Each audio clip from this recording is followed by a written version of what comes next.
Whew. All right, guys, so I am here today because, well, just to let you know, there's no fancy intro, there is no fancy editing. The reason being is because I know, had I waited to look presentable, had I, done my makeup, waited to the perfect time, wait for me to have the energy to edit, to do all these things to make something grand, this message wouldn't come across because I don't have the energy to make it look pretty, bottom line. But I feel like I need to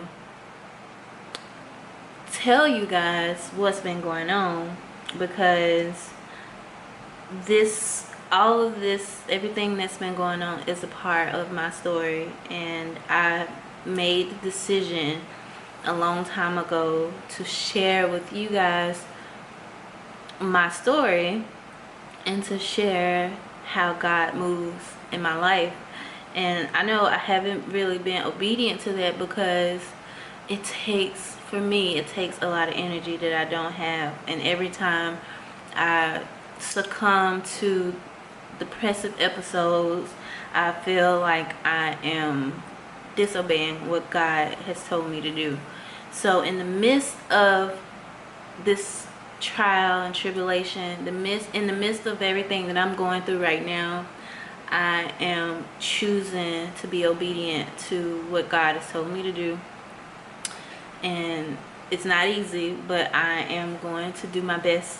So I hope that I hope, one, that this message is clear, and I hope that I can answer questions that people have asked me. And I just hope that you guys find this message helpful and hopeful. And just know that the story is not over for me. And bear with me because I may get emotional. I really try to not get emotional while I talk, but I'm still going through it, and that's the reality of hard times. Like, I'm still in this moment, I'm having a hard time. In this moment, I don't know what's gonna happen, but I am choosing through the painful times, through these painful moments, to obey God. And so it still hurts, and I'm still confused, and I still don't know what may happen, but I'm here because the story is so much bigger than me. It's so much bigger than me.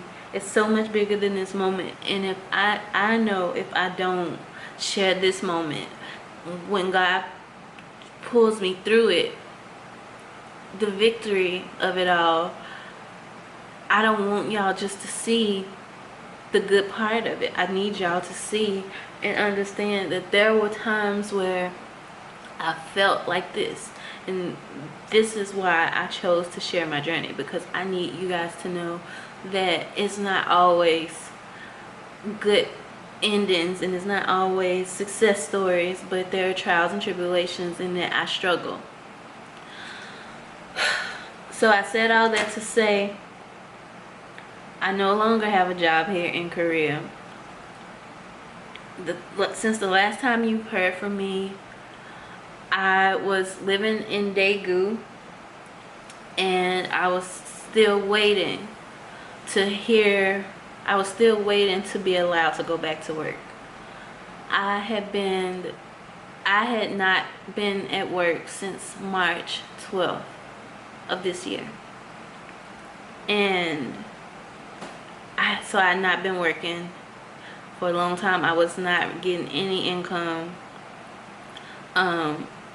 but God still, in the midst of all that, God showed me grace and favor, because they allowed my agency to do things that is not protocol for me. Something that they had never done before, something that they wouldn't do again, is to allow me to do anything from home. And honestly, it was not much, so that I could receive some type of income so they can justify paying me while I was not allowed to go back on post to work. So that lasted from March 12th until I would say the beginning of August. I was not at work. I was still worried every day about what would happen. You know, I was always anxious about whether or not my agency was going to be like, you know what, we can't afford to keep paying somebody who cannot actually work. So I was always bracing myself for a phone call to say, we have to let you go. But instead of me getting that phone call, I got a phone call. It was like 5 o'clock in the morning. And my supervisor said, Hope, we got a position for you in Korea. And I had been praying this entire time.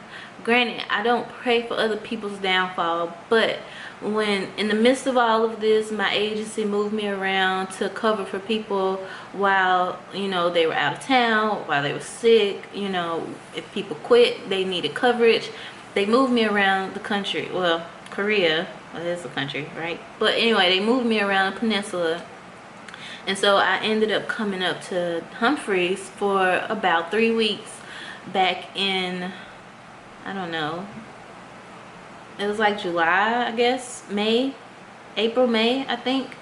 I can't remember. I think it was April, May, something like that.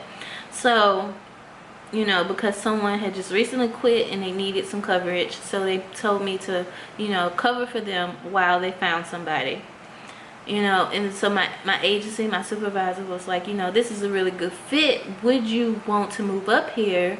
And, you know, I had been praying for that all along because I had been trying to move up to this area for so long just because of the toxic environment and the hostile work environment that I was in back in Daegu. And I was just like, yes, I would gladly take it.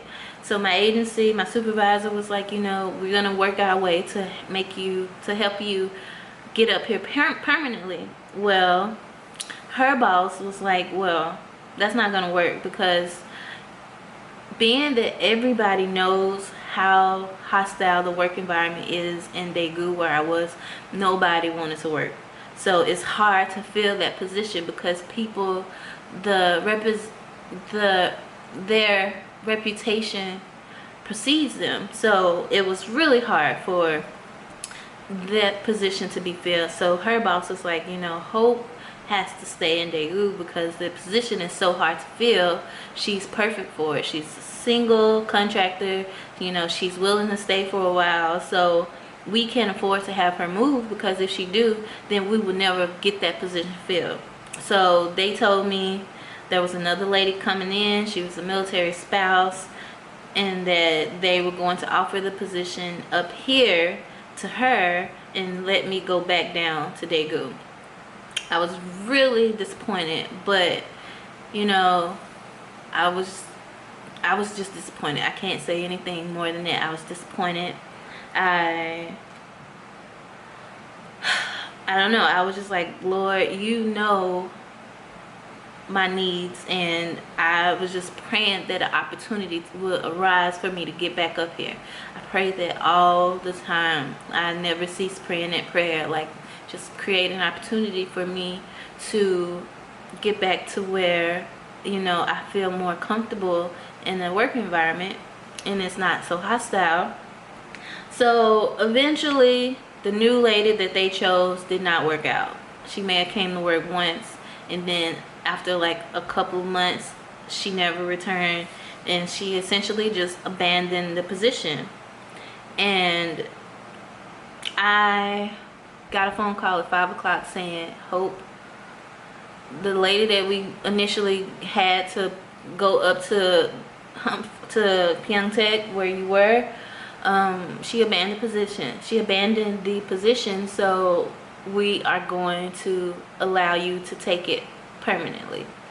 This was 5 o'clock in the morning, and I kid you not, the night before I was so lost, I was so depressed, I was so worried, like what am I gonna do, because Daegu was not allowing me to come back, period, point blank. They were not.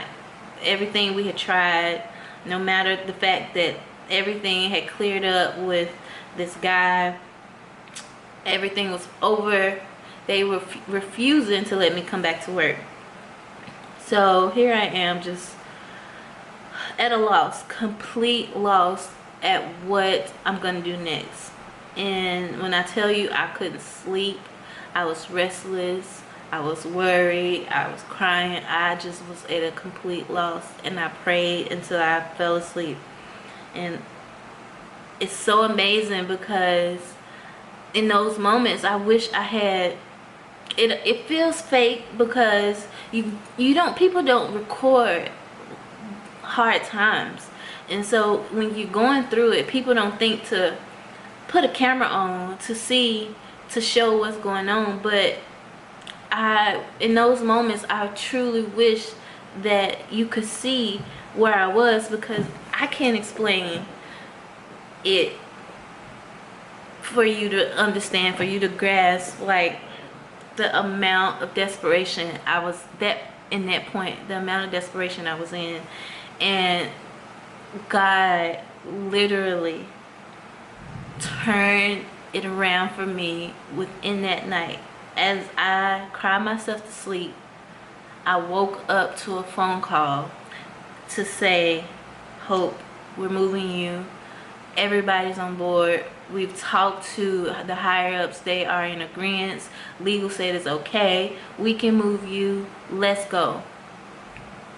I kid you not, at 5 o'clock in the morning, I could not have been more ecstatic. And it just feels like everything I had worried about just a couple hours before was wiped away, just like that. And I felt like I was not doing God justice, because now all I had was a happy story to tell, because now I'm getting what I've been praying for.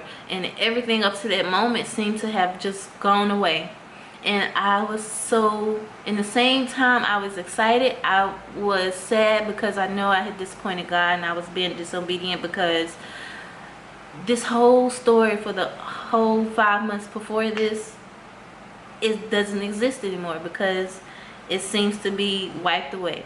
Nobody knows the difficulty but me, and it doesn't do it justice when I'm the only person who knows this story. So I was a little sad, because I'm like, man, I should have shared more. I should have talked about what I was going through more. I was just so disappointed. And I was disappointed because I know I was disappointing God. And in the midst of all of that, He still chose to show me grace and move me despite the fact that I was not doing what He asked me to do. So I get up to Pyeongtaek. I'm happy. Because I work for a contractor, I am financially liable for moving. So I had to move myself 5 hours. Well, it's not 5. Let me stop saying it's 5 hours. It's only 5 hours when you ride the bus, or 4 hours when you ride the bus. But when you drive, it's right at 3 hours. So I had to figure out a way to move my apartment 3 hours. Thank God for people who support me here, because had it not been for them, I would not have been able to do it. So luckily my realtor allowed me to get out my lease, thank God. And not only get out my lease, but they allowed me to, they returned my deposit, which was 1.7 million won, which is about $16,000. So in Korea, you have to pay a deposit just like in America, but the way it works here is that the higher your deposit, the cheaper your rent could be.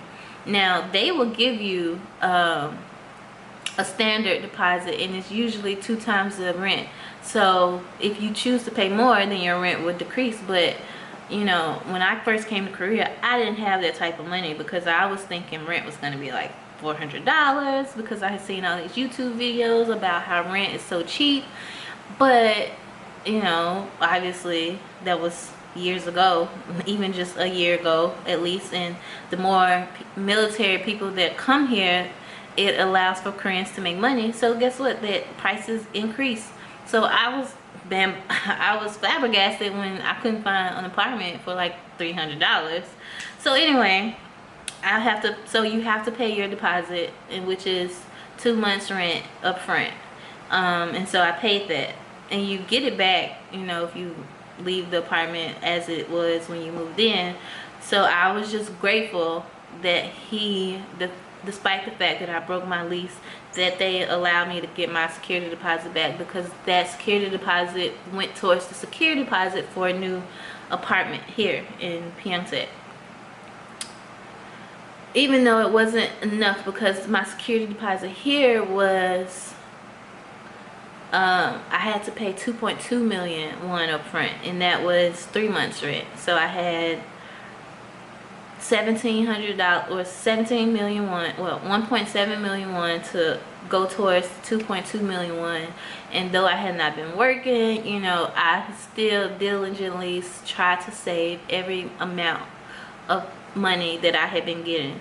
Luckily for me, before this incident all went down, I was in a good space financially. I had been saving, you know, but the little bit of time that I was not getting paid, I was depleted my savings.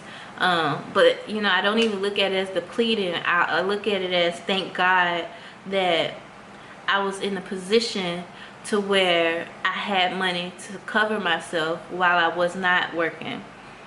Because, you know, before coming to Korea, I've never been in that position. In the States, it's always felt like a rat race. Like you work to get a paycheck to pay all your bills, and now you without any money. So coming to Korea, my main goal was to be in a position to save more money so I could, you know, pay off debt, obviously, but to have the freedom to where I don't feel like a slave to a paycheck. Like, I don't feel like what's gonna happen to me if I can't get a full check this month. Like, what's gonna happen?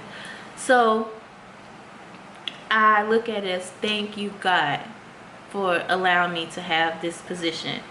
So, but you know, I did what the savings was meant for. I started to use it because I needed to use it for living expenses.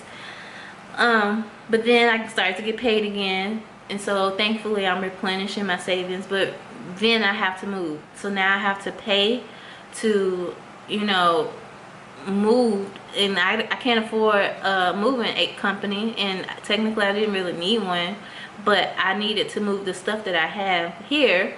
So I'm driving back and forth, you know, these 3 hours every weekend to clean out my old apartment, pack my car, move it up here.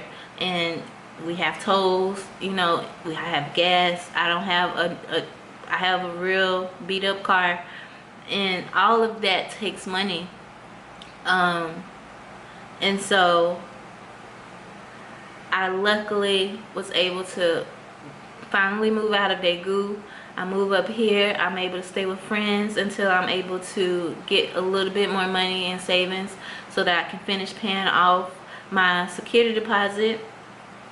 And another blessing in that is that the apartment that I had in Daegu was a really nice apartment. It was an older apartment, and I was so grateful for it. But this apartment here I'm in is, I'm not gonna say it's lavish, it's not lavish, but it's a newer apartment, and it's beautiful. And I never thought that I could afford an apartment like this. And I came here and I said, you know, I told the realtors here I need an apartment that's the same amount as what I was paying, because I can't afford to pay more. I was paying $850,000, and I ended up getting such a beautiful apartment for only $900,000, 900,000 won. And I was just so grateful that, and this was something that my realtor worked out. This wasn't originally how much it cost, but the fact that God continued to show me grace in the midst of this transition, and just show the favor for me even though, you know, technically I'm the reason why I'm in this position, it just goes to show that, you know, even when we're not deserving of his blessing, he still blesses us. And you know, I was afraid to take on this apartment, not because of the price, but because I never really lived in anything this nice. And that's a whole different story. I really had to like learn to accept nice things. And though this apartment is nice, I'm so grateful that I could afford it, and it was in my price range, minus $50. But you know, it's an amazing apartment. So anyway, moving on. I'm sorry, I just digressed some. But okay, so I get here, I pay every piece of money I get, it goes into my security deposit. I don't have nothing else, because everything I've had I've been holding on to, because, and also my other living expenses like insurance, car insurance, cell phone bill, utilities, which, you know, gas, light bill, all those things, I'm still having to pay for. And I told you my car was old, and in my spirit, my car I was like, for some reason, in the midst of the 3 weeks I was going back and forth to Daegu, from Daegu to here, I just knew it in my heart. I said, something, my car is going to give out. I just feel it. It wasn't even giving me any troubles, but my spirit just kept telling me, Hope, you gotta stop driving these long miles, because something is gonna happen to this car. And for me, I thought it would be a tire. I was like, one of these tires is gonna blow. I just know it, and I'm gonna be stranded. Lord, please get me through this transition. So I never forget, it was Labor Day weekend. I finished my move, or I did I finish that Labor Day weekend? I think so. I had finished my move, and I drove back up to Pyeongtaek, where I be living now. And luckily, you know, it was holiday weekend, so a lot of people were traveling, but I had finally made it back here. And it was the day I was supposed to sign my lease and move in. I drive from my friend's house, who was allowing me to stay with her. I drive from my friend's house, the 5 minutes it takes to get from her house to the realtor's office, my car stops in the middle of the street. It didn't give no warnings. It didn't give no jerks. It just said, I'm done, we out, bye. And I was, in the initial, I was panicked. I was like, oh my gosh, what's going on? I didn't know who to call. I didn't know what to do. But I called my friend. She was like, I know a mechanic. He's gonna come tow it and take it to this place. Okay. In that moment, once we got the guy to come, I was sitting there waiting and thinking, thank you, God. I could have been full of anxiety and worry and stress and just overwhelmed, panic, but God gave me a sense of peace in that moment, and all I could think about was, thank you, God, because I knew my car wasn't gonna make it. I didn't know how it was going to give out on me, but all I could think was, I'm so blessed that my car didn't stop in the middle of the interstate while I'm traveling from Daegu to Pyeongtaek. Because had I been traveling and I've been in the middle of the interstate, in the middle of nowhere, where I'm not close to anyone who speaks English, I would not have known what to do. So all I could think was how grateful I was to have been stopped right in front of the military post. 5 minutes between my friend's house and a mechanic shop. And then all I could think about again was how grateful I was that my car had stopped during a holiday weekend. Because had it been any other time, traffic would have been crazy. I'm pretty sure I would have been cussed out, yelled at, horns blowing. I would have held up traffic. It would have been a nightmare. But thank God that my car stopped when literally everybody was gone. And all I could do was you know, say, God, thank you. This may be inconvenient for me, but you know, this probably was the best inconvenience I could have asked for. So I'm just gonna let you do what you do. I go take my car. Well, I get my car towed. The mechanic says your transmission is done. You need a new transmission. First things first, panic starts to rise. Hope I cannot afford a transmission. Yes, I have 2.2 million in my pocket, but this is for my house, my apartment. I don't have the money to pay for a new transmission. I don't have the money to just go buy a new car. What am I going to do? And technically, I can't buy a new car until I sell the old car, and nobody's going to buy a car that has a transmission issue. I asked him, how much is this going to cost me? He said $800. I'm like, Jesus, $800 would have been fine if I was not in this predicament. But I was like, let me think about it. And my friend was like, what is it for you to think about? You need your car. You're gonna have to pay the $800. Okay. Luckily, thank God, you know, I had moved out my apartment before the end of the month. I hadn't quite moved into this apartment yet, so I had a month of a paycheck to where it didn't go to rent. So technically, this $800 would have been just like me paying for rent. So I'm like, okay, this is a setback. I thought I was gonna have a free check to where I could just get settled in, but you know what? I would gladly pay this man this $800 to rebuild my transmission and to get this car back running. So paid this man $800. So now, you know, I'm not working with what I thought I would be working with outside of the money I saved up, but it worked out. I'm not stressed, you know. I'm not hurting for anything. Everything worked out, and so I'm grateful for that. So now I'm here, I'm moved in, I'm working, everything is great. Everybody's happy to have me on board. You know, there are no problems. The month go by, everything's okay. Then a couple days ago, the chain of events was just so odd, but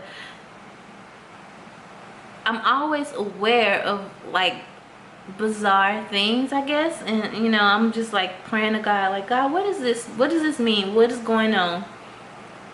And lo and behold, like one day I have a coworker who loves plants, and she just puts plants on everybody's desk. She gives me a plant, and I'm like, well, what kind of plant is this? I don't know what kind of plant this is. And she was like, this is a money tree. And I was like, yes, for the money tree. Bring some blessings. Let this money just rain down on me. You know, I'm just like going crazy, right? So yes, I get this money tree plant. I look at it as a sign, like I'm about to be in abundance of financial wealth. I'm just like, yes, okay, girl. And then, you know, so I'm working on a project, a book, and it's in its final stages, and I'm at the point now to where I have an editor who's going through it. And of course, this editor sends me the invoice, and it's, you know, it's not what I was expecting the invoice to be what it was. And so, you know, I'm going through this transition, and I'm like, Lord, do I need to pay this money right now? Like, should I hold off on this? I just, not that it was gonna put me in the bind, but it's like I was afraid to take that chance. And I'm like, and God was like, Hope, you've been holding on to this for years. It's time for you to trust me and finish this story. So I'm like, okay, all right. I send my editor the balance of the invoice on one day, and that same day I get a flat in my tire, and I'm like, great, thank you. What am I supposed to do now? So luckily we worked through that. I go back to the mechanic. He was like, oh, you got a nail in your tire, gonna cost you $10 for me to repair it. I'm like, great, I give you $10, fine. All right. So, everything is well. I got this money tree, got my tire repaired. I know I just spent some money on my editor, but I feel like it's an investment into what God has been telling me to do. And I'm in this season in my life where I'm just trying my best to, I'm doing my best to obey him. So I let the money go. I'm like, okay, it's all on you now. The very next morning I wake up, my supervisor calls me at 4 o'clock. Obviously I was asleep. She emails me, said, hope you need to call me. I know it was early when I called, but call me when you wake up. She said, you cannot return to work. So I called her. She said, we have to put you on administrative leave because the people in Daegu found out you were still here. They called the people up at Pyeongtaek to let them know, and so they are refusing to let you come back to work. And at this point, there is nowhere in the peninsula, in the Pacific region, that you can work. And that's a whole different story. I don't want to make this too long, but I will come back to you with another story about how that came about. Nobody is allowing you to work on posts under income, which is the division that I work under. And so at this point we've tried to fight it and there's no fighting it, and so now we have to put you on administrative leave. The agency is willing to pay you until the end of the month. After that, we're not terminating you, but we will just call it laid off due to no place to work or lack of work. So technically I was losing my job. I was speechless because I just got here. I hadn't been here 30 days. I've been here 30 days, but I had not even moved into my apartment and hadn't been in my apartment for a month. And now I have 2 days, because I think this is like on the 26th, I guess. And so it's 2 more days in the work week before the first, and I'm just like, what am I gonna do? What am I gonna do? Like, I have to leave Korea at this point, because if I can't work to sustain myself, how am I gonna stay here? How am I gonna afford this apartment? And I just moved in, so now I'm panicking, like I have to move out. And I have 2 days to move out before the first, because obviously I want to save the money that I would pay them on the first, because I need to save it now, because now I need to figure out the money I need to get back to the States. And getting plane tickets from Korea back to the States is not cheap. And not even that, like I have a dog, so that costs even more. That costs not even just the cost of my dog getting a plane ticket, but there's a process for having a dog leave the country and enter another country, and it takes time. So I just was not prepared, and I was like, Lord, I just spent this money on this book. What is it that you want? What is it that you're telling me? Because I'm at a loss. Like, I don't have the resources to leave. I don't have the resources to stay. I don't have the resources, and the little bit of resources that I've had, I feel like I was irresponsible, and I put that towards this project, and I was immediately regretful. But I was like, I just kept hearing God say, Hope, let me work this out. This is my plan all along. And I'm obviously I hear, but I'm still immensely disappointed and stressed and heartbroken and sad. Everything. I'm angry. Everything you can think of, I'm all of that. And I just feel like my time here in Korea is not over. I came here for a purpose, and I can't just let this purpose not come to pass before I leave. And it just feels like this is too short. This isn't what the plan was. So I took a day to be completely overwhelmed, succumbed by sadness and guilt and all of the depression. It consumed me, and I laid on the couch the entire day and did not move. The next day, I got a message from an old coworker, well, now old coworker, but she was literally my coworker 2 days ago, and she sent me a job for a therapist position in the Korean, like in the civilian world, Korean world, not military related. So it's so funny about that, because I have been talking about how me coming to Korea has put my licensure, clinical licensure, on hold, sort of, because I haven't been practicing in clinical settings like I needed to be.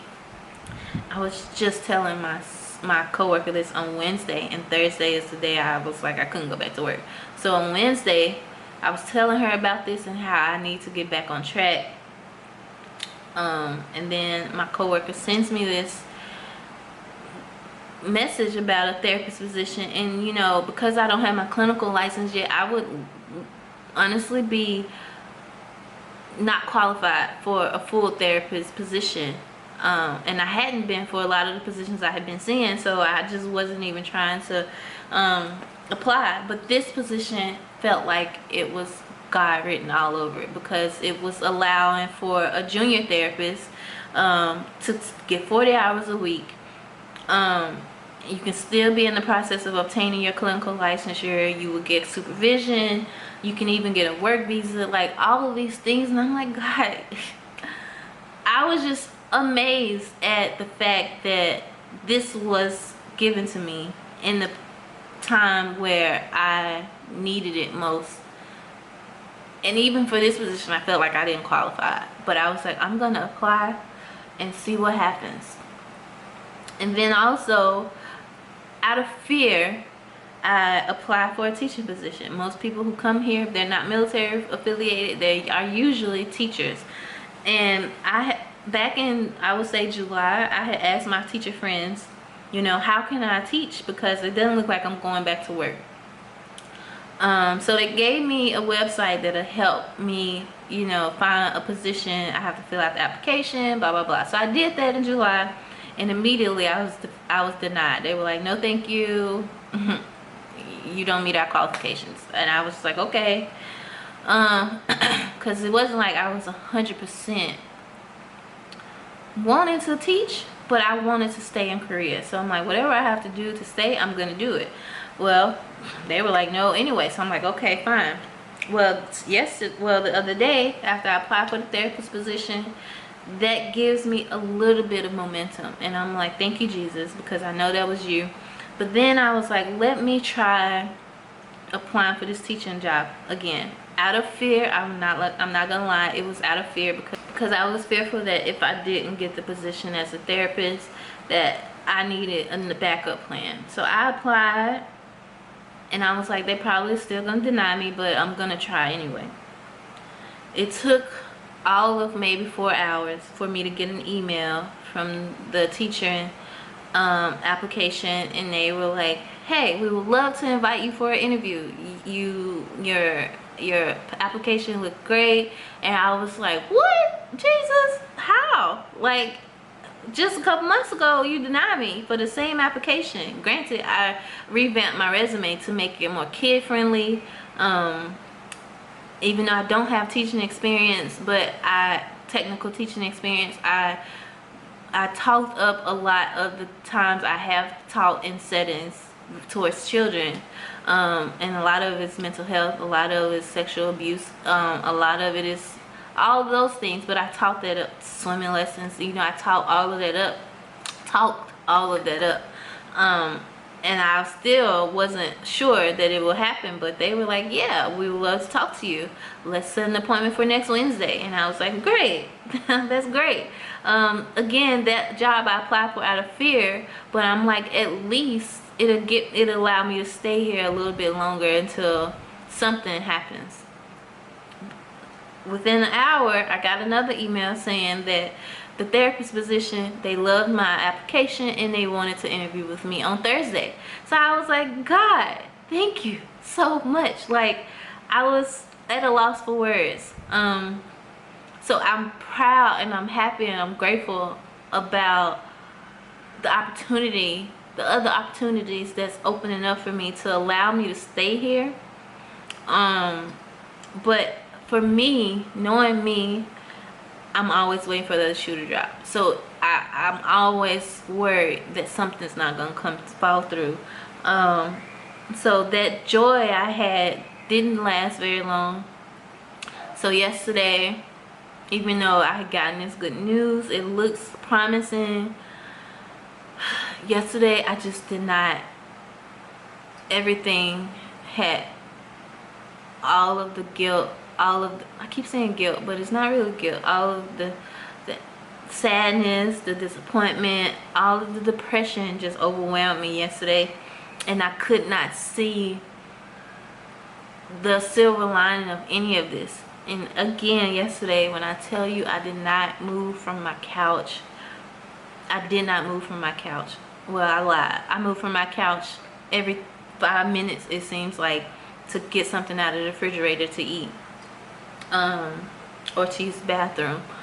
I didn't even take my dog out. After yesterday morning, I took her for a walk. I didn't even take her out again. I just did not I was so overwhelmed. I just felt like I was drowning in depression, and I could not stay focused on the good that was coming out of this, because all I could think of was, what if this doesn't work out? What if this doesn't happen? Like, what am I gonna do now? I'm choosing to not move out because I've decided there's no way I will be able to move out in a day. Absolutely no way. Because first of all, I don't have the stuff that I have. Where would I put it? I don't have access to a store. It was just so many things that I just felt like, in the moment, I'm like, okay, I'm gonna trust God's gonna work. Faith is a really complicated thing, because my faith, it wavers from second to second, from minute to minute. In one moment, I'm truly faithful that God is gonna work something out. That was my decision to not move out. I'm like, God, I'm gonna figure this out. I don't have to move. I don't want to move. And then God works it out, and now I've lost my apartment. So I'm gonna trust God to work it out. And then the very next moment, I'm not trusting God, because now I'm lying here in depression because I don't believe that it's gonna work out. And so I'm filled with all this conflict. And by the end of the day, when I tell you guys I had overate, I know I ate so much that I ate to the point to where I was full, but I continued to eat. Like, I engorged myself to feel something. I don't know what it was, but to feel something else other than sadness. I used food to mask the pain that I was feeling, or the hurt I was feeling, the loneliness I was feeling. But that wasn't even helping, because every time I decided to eat something, I just felt more miserable. And by the end of the night, I had a friend to check up on me, and I was just like, you know, I'm in this space where I could not function today, and I couldn't do nothing but eat. But I feel like tomorrow I can get up and I can do something. I can turn it around, because I felt so miserable. And I just didn't want to feel like that again today. So I'm doing what I can do today. I'm choosing to have more faith. I'm choosing to trust God, because I woke up this morning and I prayed, and I'm like, you know, God, I'm sorry for not putting my trust in you and trusting you to know that you have always worked things out. There's never been a moment where you have left me or forsaken me, or you did not come through for me. It may have looked like it. It may have looked like it at one point, but it's never been a moment that you came through in the midst of, right on time, just in that last second. You always came through. So there's absolutely no reason for me to feel like you won't come through again. And I just felt like you've already shown me, like, what you can do with these positions. And I just had to remind myself, like, Hope, your purpose for being here wasn't to be a slave to the military. you came here because you wanted to help and you wanted to change. You wanted to help people in a therapeutic role, and what I was doing wasn't that 100%. It had little bits of it, but it wasn't what I know I was supposed to be doing here ultimately. So I just had to look at it as God is removing me from my comfort zone, removing me from everything I use as security blankets to push me in a place where he wants me to be. He's pushing me in a place where I asked to be. I remember before I came here, I sat in my car and prayed to God to get me here so that I can be a change agent. But then I get here and it's like I'm falling into a comfort role, and I'm overthinking everything, and I'm thinking like, well, maybe I can just do this for a while. And so God's like, no girl, this is not where I act, this is not why I let you come here. So we're changing this up. And so in that moment I'm like, God, I'm gonna surrender to you. It's scary, it's so scary, and I'm not gonna lie to you and say I'm not afraid. I am terrified. I cannot see where this is going. I don't know what's gonna happen next, but I'm gonna choose to trust you. And in that moment I was like, if I'm choosing to trust him and have faith in him, I cannot be afraid, I cannot be worried, I cannot be depressed, because fear, anxiety, and faith and trust, they all cannot live together. They all cannot coexist. Either I'm going to trust him or I'm not. Either I'm going to be worried and be afraid and be depressed, or I'm not. Like, I have to choose. So I'm choosing to trust God to work this out, and I'm choosing to walk in the faith that I said I have. Like, me sitting here laying in depressed states, laying on the couch all day, that's not me operating in the faith that I say I have. If I say I have the faith, then I'm gonna get up and I'm gonna do my part. I'm going to do what I can do to show God that I'm trusting him. I'm going to clean up. I'm going to fill out applications, or fill out applications not even out of fear. So I'm not going to continue to just fill out applications that's going to allow me access back on the military post out of fear, but that I have to do this on my own in Korea. But I'm going to do the work it takes for me that displays the trust that I have. You know, if I say I trust God, then I'm gonna stop moving out of fear. Period, point blank. I'm going to do what God told me to do. I'm going to finish this book. I'm going to take this time where I don't have to go to work, and I'm going to dedicate it to everything God has been telling me to do that I just been pushing off, because that is me working and operating in the faith. That is me operating in the fact that I trust him. So if I don't take this time and utilize it like I should, then once he does bring me through it, and I don't have nothing to show for it because I've just been sitting here operating out of fear, then I'm gonna feel exactly how I felt the day where my job told me I was coming to Pyeongtaek. I'm gonna feel disappointed that I didn't obey him in those moments where I was down and out and I was allowing fear to control me. So I'm trying to remember and see the bigger picture and know that it's not just how I feel, but I have to continue to put one foot in front of the other. I know that it's not easy, and I know that, you know, sometimes it is scary, and I'll be lying to tell you that I'm still not, like, to not know what's gonna happen is a scary thing. But I'm gonna work through that fear, and I'm gonna continue to allow faith to overpower, to overrule, to overcome my fear, because I've seen where fear gets me absolutely nowhere. So today I've decided that I'm going to get up, I'm going to clean up, I'm going to cook some food that I know is healthy. I'm not going to eat junk food. I'm going to drink my water. I'm going to wash my face. And I'm laughing, but you know, when you are depressed, those things you cannot do. Like, you don't have the energy to wash your face or brush your teeth or take a shower or walk your dog. So I'm choosing to live my life in faith and trust God, and to fight against the depressive episodes in my mind, to fight against all those things. And if all I can do is get up and sit at my computer and write, then I'm gonna write. If all I can do is get up and walk my dog, then I'm gonna walk my dog.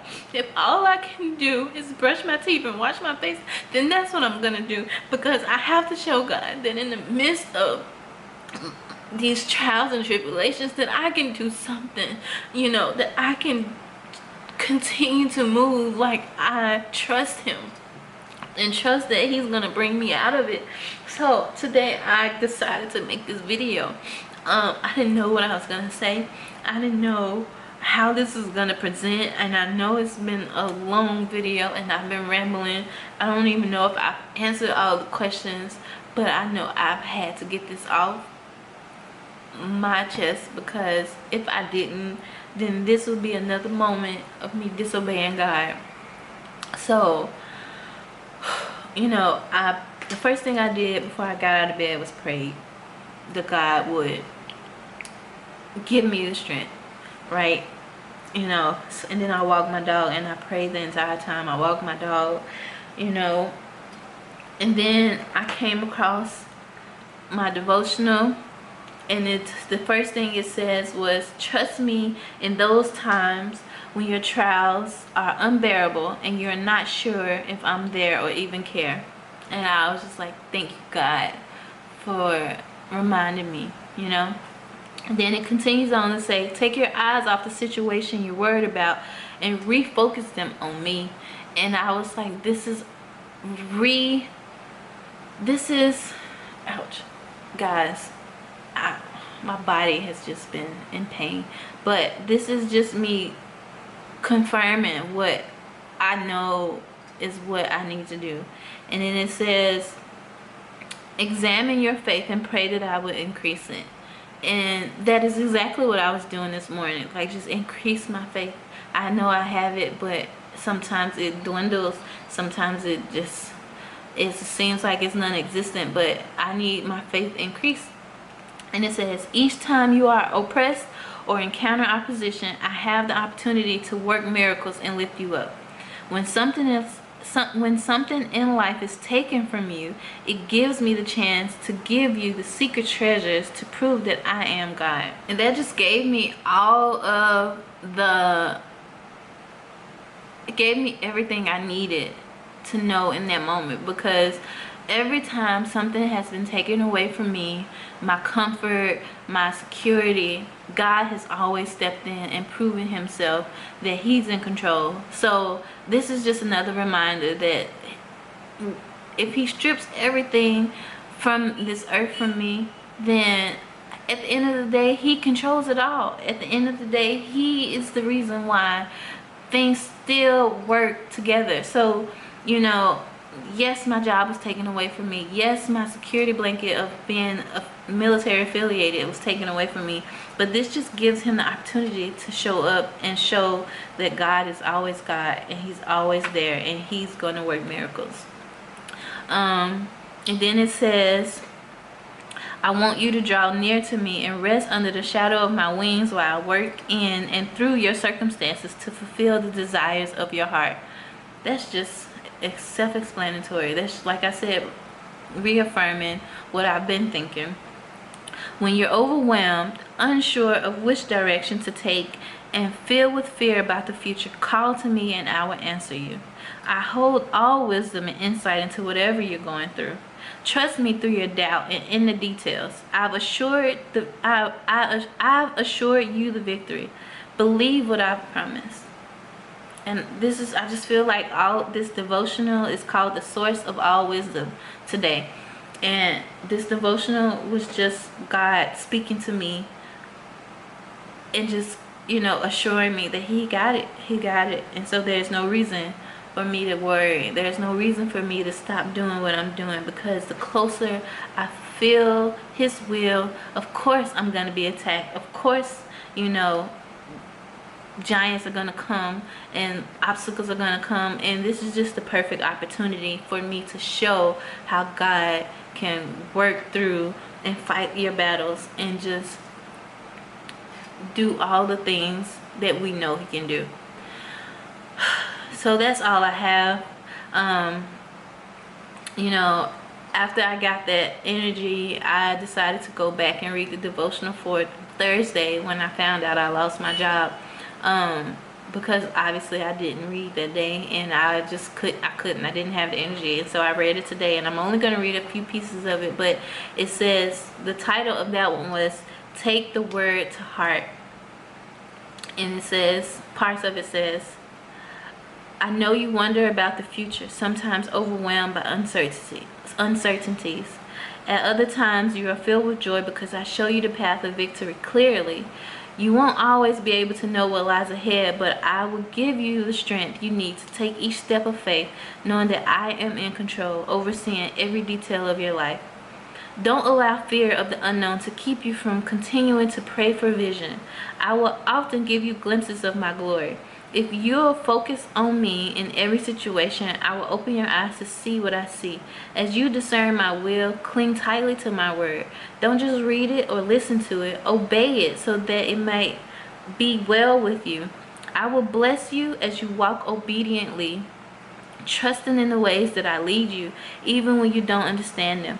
Trust in me with all your heart. Walk in faith and watch what I will do. And I was just blown away. And it says, don't just read it, don't just listen to it, but you have to do it. You have to do the work, obey it. You have to obey the word. You can't just think it's gonna happen because you are surrounded by it or because you consume it. You have to do the work. You have to obey it. And this is me obeying it. The scripture for Thursday's devotional was from Revelations 1:3.